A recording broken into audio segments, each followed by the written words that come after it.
Let's discuss.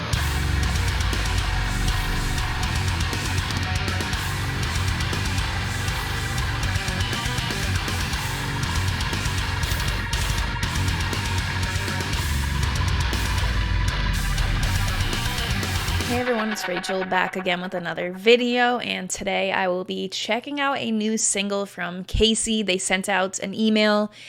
At the time I'm recording this, it was a little over a week ago, I believe, where Tom talks about the album writing process for LP3. We still don't know the name of the album or anything, but this is the first single taken off of it, so Great Grief and Atone will stay as standalone single releases. I got the vinyl for that and everything, so I kind of figured they probably wouldn't be included on an upcoming album.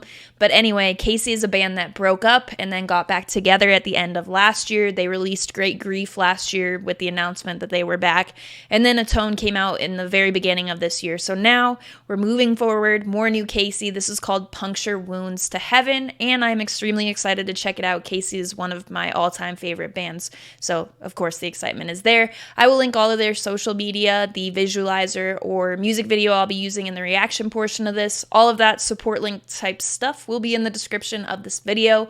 Other than that, I'm going to stop talking and we are going to get straight into it.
I keep expecting it to go chorus.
Wow.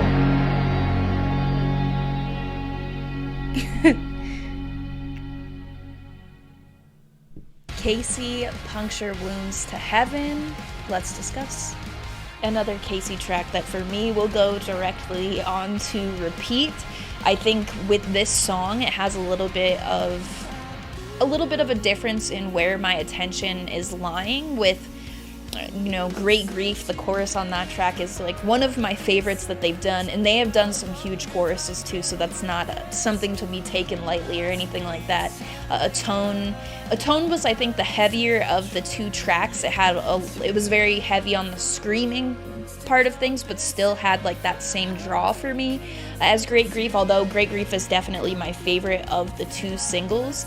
I like the part where it's like slow to atone. That is all so catchy. Their ability to write like these really earworm style melodies without them having to be like super, there's some stuff that I think when it comes to choices on delivery and stuff, they do some really, like, not they being Casey, just bands in general, will do some stuff that's really out there in terms of delivery, melodies and such that make it catchy sort of because it's so different. But with Casey, I don't find they need to do like all of that in order to just deliver some really, maybe not always catchy either. Sometimes it just resonates lyrically. They have some very like heavy things that just as soon as you hear them, you're like, whoa. Like this, I had to read the lyrics immediately after finishing this because just some of the weight that is carried in some of these statements and such, it's definitely a Casey style track in the lyrical approach. Although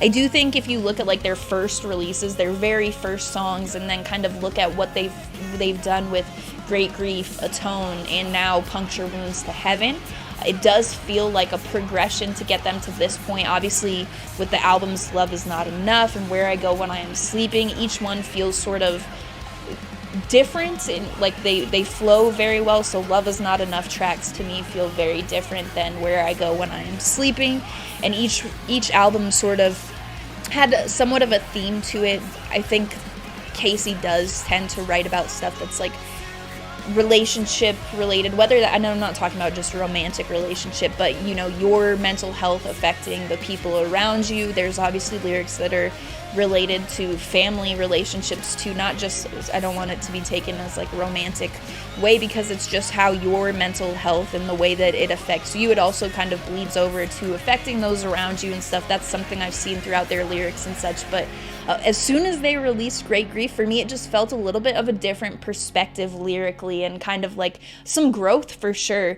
But when it comes to stuff like this and having those like deep cut sort of lyrics, I love that. It's something that I'm used to from this band and something I look to them for. So kind of having the balance of something like Great Grief that feels like there's almost like this positive spin on it about sharing, like, your grief driving you to be able to do the thing you do, which in their case is make music and play shows and share the grief that helped you write the songs with other people to connect, that sort of thing.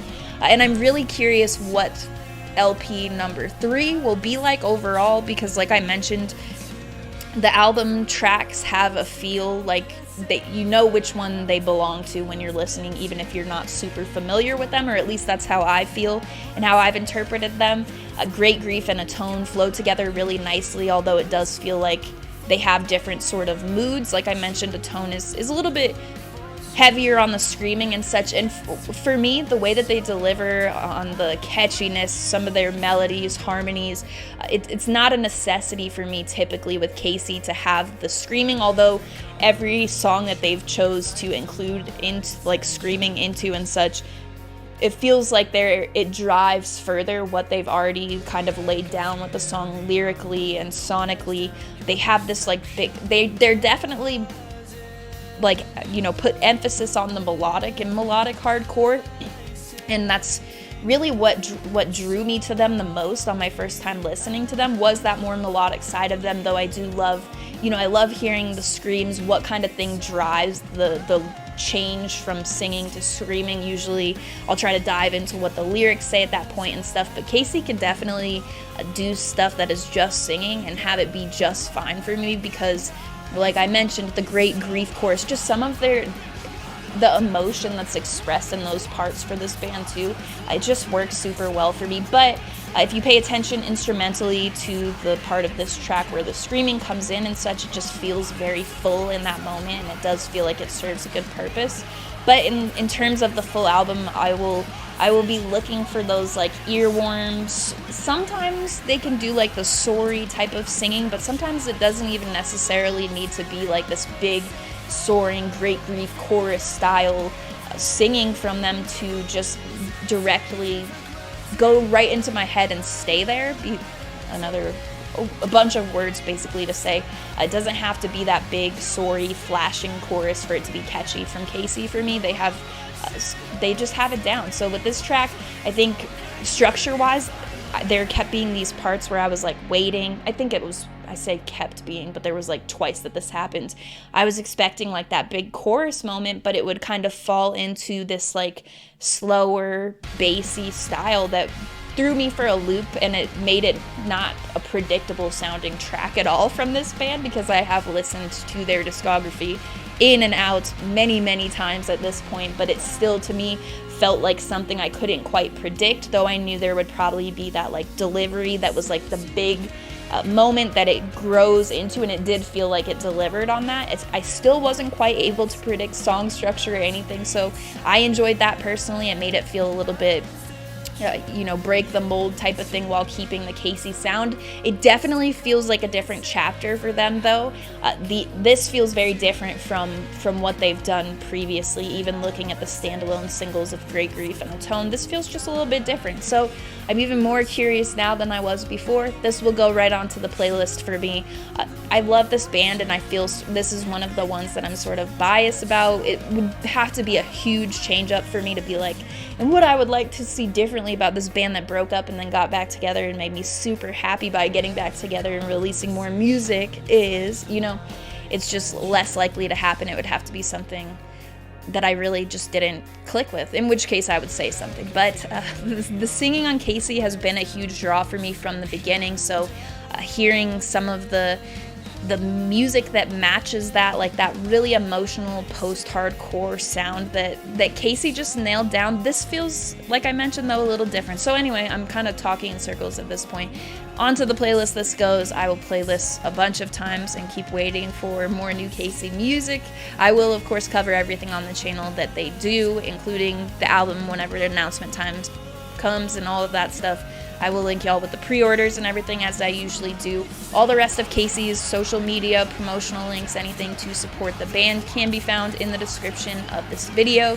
Make sure you go give them some love, because I'm very happy they're back personally, and I hope that they'll stay around for a while. So let me know what you thought in the comments. I will also have my link tree there, which will have the Discord server, my Patreon, my Twitch channel where I do all my live streaming for song requests, various music related stream plans that I have, all taking place on Twitch. So if you want to be notified when I go live and see what sort of streams I am doing, feel free to give the Twitch in the link tree a follow. Also the Patreon, where I offer playlists / mixtapes for tier 3. We're doing a bunch of voting for all tiers for 2023 riffs, choruses, albums, EPs, all the categories. We're kind of getting a jump on to see where people fall with what they're enjoying the most for 2023. So come the end of the year when we do our Patreon list, it'll be at least somewhat figured out. So we're doing various things like that. If you want to see what I offer there, that will also be in the link tree, and the Discord server where the community is based for my YouTube channel.